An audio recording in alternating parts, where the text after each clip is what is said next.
All right, welcome back to this week's Walk and Talk then. Let's get right into the crazy news of the week. And honestly, it seems to be, I don't know about you, but I feel like I'm in the Matrix sometimes with just how crazy all of these things are becoming, especially in the news and with the mainstream media. I want to start with this story then. This is actually what this economist said at the Bank of England. People urged by Bank of England economists to accept being poorer. That is what this guy said. His name's Hugh Pill from the Bank of England. He said that people and businesses have responded to higher energy bills and costs by asking for higher wages or charging their customers more money, which is inappropriate. Right, okay. So this guy, who's obviously very wealthy, working at the Bank of England, chief economist, he's telling people that we shouldn't ask for higher wages, even though inflation is 19% right now on food and drink, one of the most expensive parts of a budget, as well as energy and mortgages and rent, etc. And he's saying that all these people shouldn't be out striking or asking for higher wages because it's inappropriate and it's going to push inflation higher. Of course, he also had to throw in the tagline that you see in every news media, something to do with, brutal invasion of Russia and Ukraine and all of that. We'll see that pattern as well through here. Again, it has nothing inflation has nothing to do with that event. Oh gosh, they all keep using this every single day.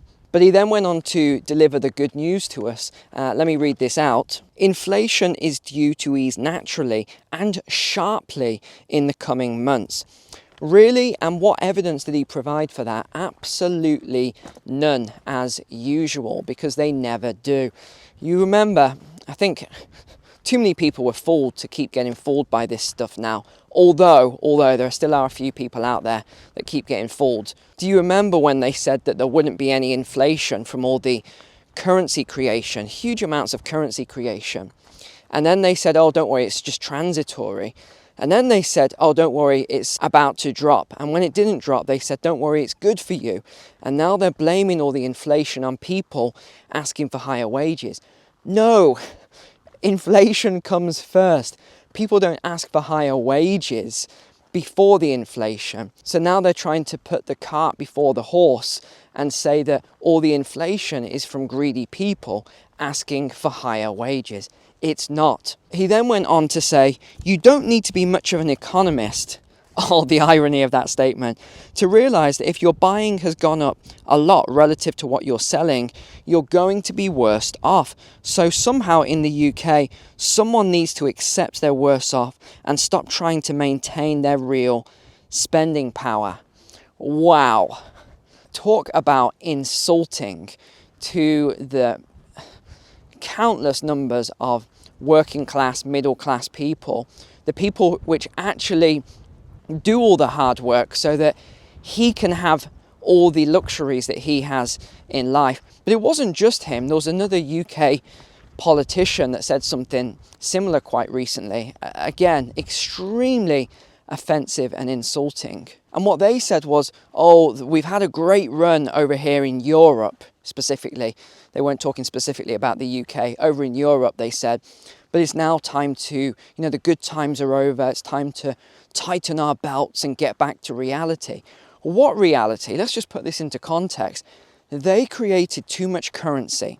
They pushed up inflation. They then bailed out the pension funds, pushed up inflation.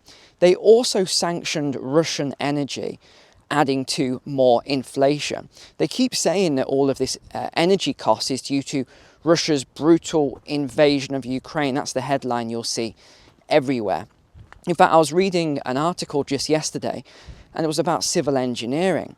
And they said civil engineering has never been better, despite Russia's brutal invasion of Ukraine. And I'm like, what the heck has that got to do with anything? Then I was reading a retail article, and it said something similar, and the same tagline was in it. It's as if they have to keep reminding us that there is a war going on over in that region of the world, because people will forget. But they don't want to remind us about other conflicts that have been going on and genocides as well that have been going on forever. Oh no, they don't want to even bring any attention to things like that. The next big story then this week is about European banks.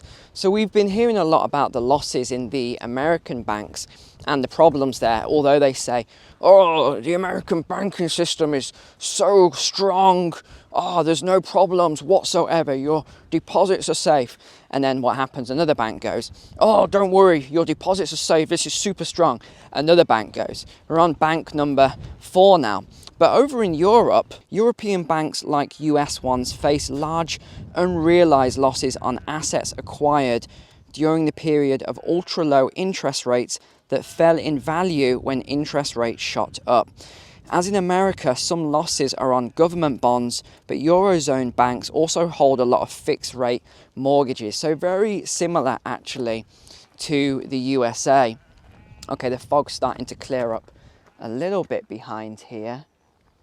This was unexpected. When the sea mist, is there a difference between fog and sea mist? I'm not sure. But when it comes in, you can't really see a great deal. But they went on to say then that a bank that made a 20-year fixed rate loan at an interest rate of 1.5%. Yeah, seriously, if the bank was doing that, then good luck to them in the first place. They'll face losses year after year if it has to pay more than half the current ECB deposit rate of 3% for its own funding, even if the loan does not need to be sold. Ouch. So you remember the biggest problems for the US then was that a lot of the loans had to be sold as the deposits outflowed. So with the EU, the Eurozone, they're saying there's going to be these massive issues even if the loan doesn't have to be sold off. But it gets a little more interesting. Let's continue with this. Europe is better prepared for this than their US counterparts. And then the next part, you ready? Europe is worst placed to deal with such a twin shock were it to arise. Deposit insurance is at 100,000 euros. It is too low and there's no systemic risk exemption of the kind in the US. There is still no common EU deposit insurance fund, raising the risk that a bank crisis could reignite a doom loop situation. Yeah, that would be pretty crazy, because you know what else would happen? Because the Eurozone, so many different countries use the euro, you would just see outflows from weaker countries to stronger countries. So that would not be good. But we've got more good news for energy companies. Oh yes, the energy companies.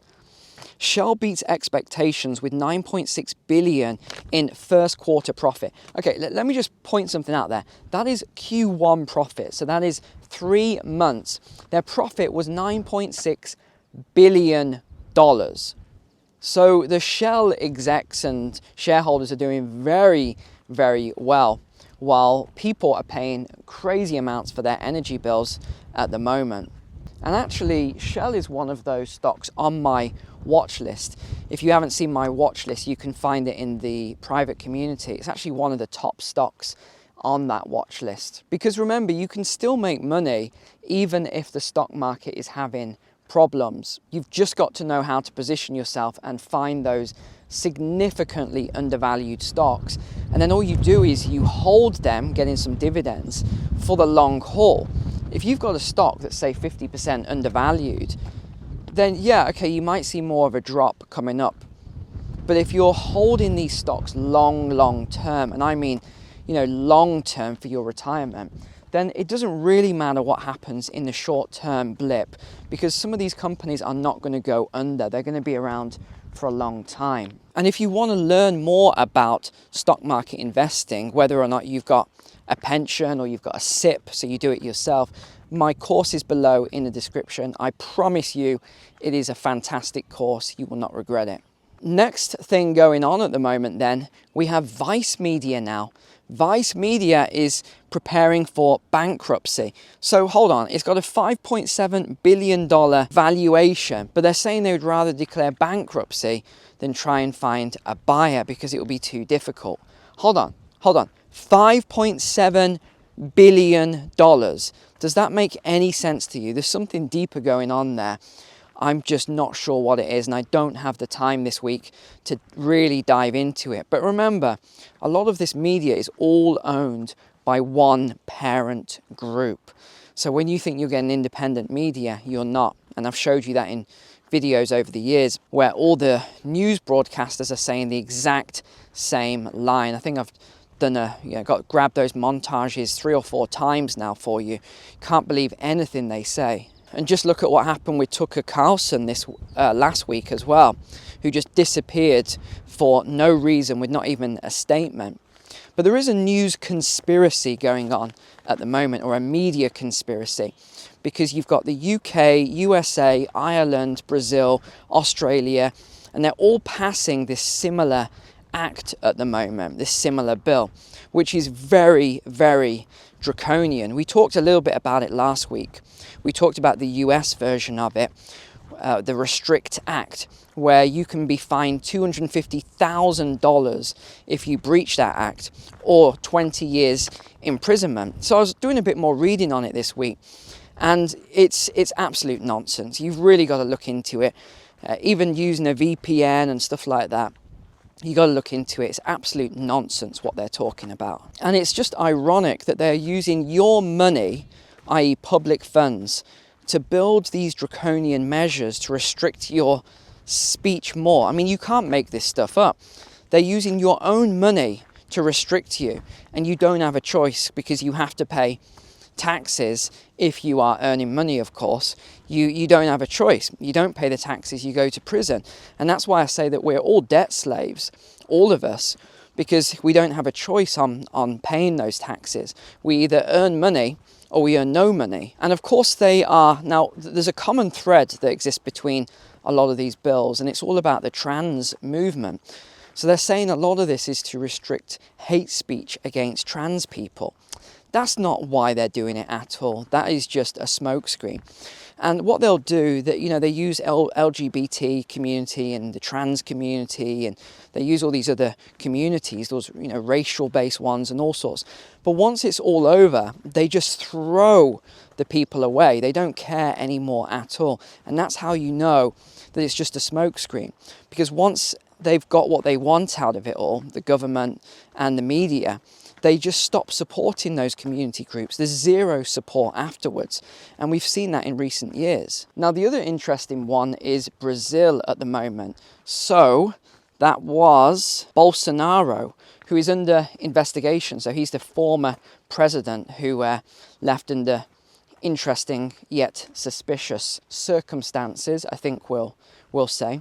So now you should see, it's like they got SWAT teams, Interpol, FBI, I'm half tongue-in-cheek, thousands of agents. I was thinking, what has this guy been accused of? Not what has he done, what has he been accused of? Is this another Prawny Daniels and Donald Trump sort of affair?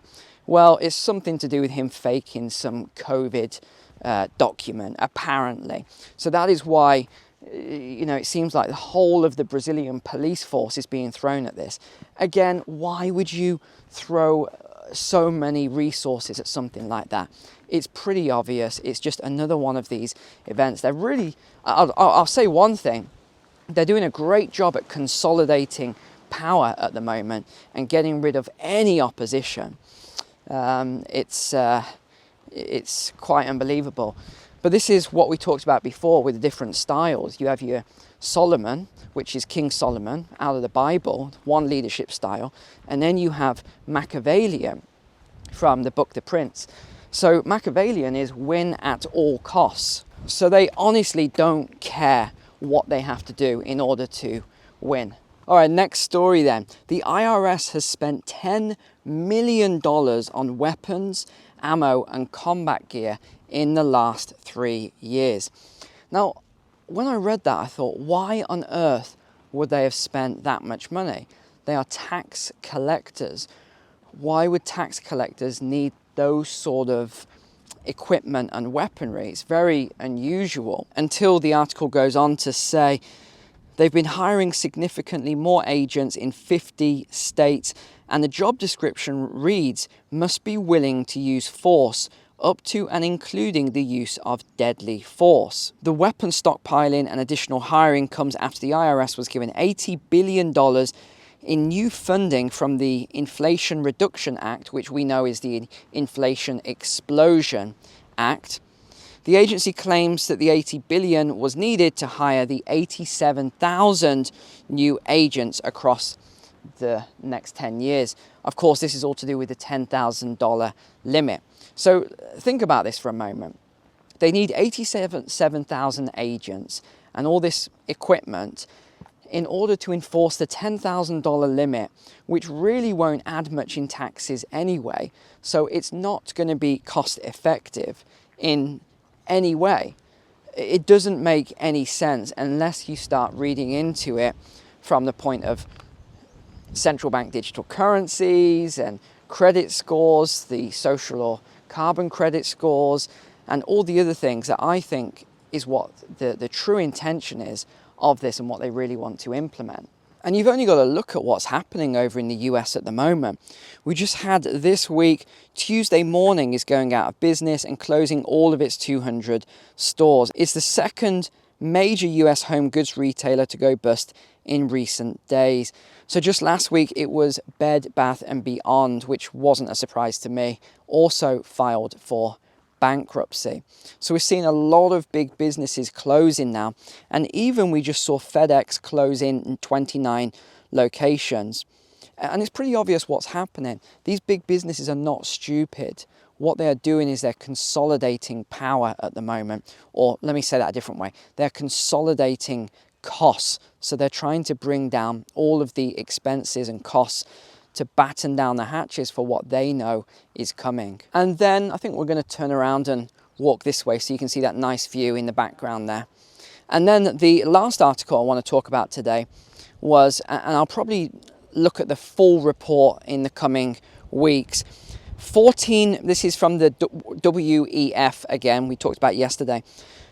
They're saying that 14 million jobs need to be destroyed in the next 4 years in order to bring about ESG mandates, so your environmental, social, and governance.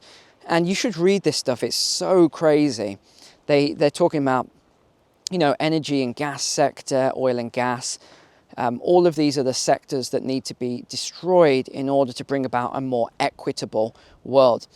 And it's insane the amount of people that still believe all of this stuff. In fact, I was talking to someone the other day who said, oh yeah, because the amount of cows we've got now, that's it, that's causing all of this climate change, and we need to get rid of all the cows. There's 60 or 80 million of them, I think they said, in the USA.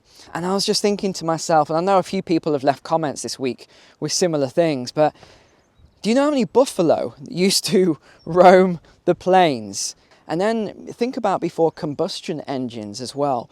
Even before combustion engines, what did you have? You had loads of horses, you had donkeys, you had all the farmland, farm animals and things like that. So anyway, it's quite interesting, all of these sort of comments that people keep making about this. But yeah, I don't think people realise just how devastating all of these ESG measures are going to be because of the speed that they are implementing it all.